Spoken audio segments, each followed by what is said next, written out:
அஸ்ஸலாமு அலைக்கும் வரஹ்மத்துல்லாஹி வபரகாத்துஹு. பொதுவாக நம்ம நண்பர்களுக்கு மத்தியில் கேலி கிண்டல்கள் பரிகாசம் பண்ணுறது அது யதார்த்தமாக எப்பொழுதும் நடக்கக்கூடிய ஒரு விஷயங்கள் தான். சில கேலி பரிகாசங்கள் அன்றைய நேரத்தில் ஜாலியாகவும் ஒரு சந்தோஷமாக சிரிப்பாகவும் கடந்து போய்விடும். ஆனால் சில கேலி பரிகாசங்கள் எதிர்த்தரப்பில் இருக்கக்கூடிய அந்த நபரை உள்ளம் சார்ந்து பாதிக்கக்கூடிய அந்த ஒரு விஷயமாகவே மாறிவிடும். சில சமயங்களில் நாமும் கூட அதை நம்ம அனுபவித்திருப்போம்.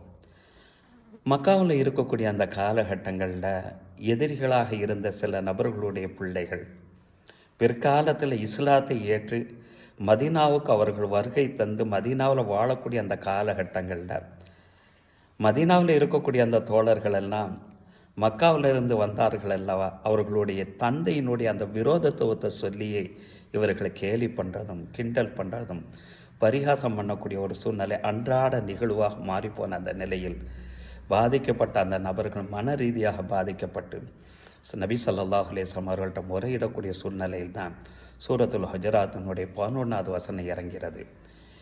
இறை விசுவாசிகளே, உங்களில் யாரும் எந்த ஒரு ஆணையும் உங்களுடைய எந்த ஒரு பெண்ணும் எந்த ஒரு பெண்ணையும் பரிகாசம் செய்ய வேண்டாம். பரிகாசம் செய்தவர்களை விட செய்யப்பட்டவர்கள் சிறந்தவர்களாக இருக்கலாம் அல்லவா என்ற ஒரு வசனத்தை இறைவன் இறக்கி அருளினான்.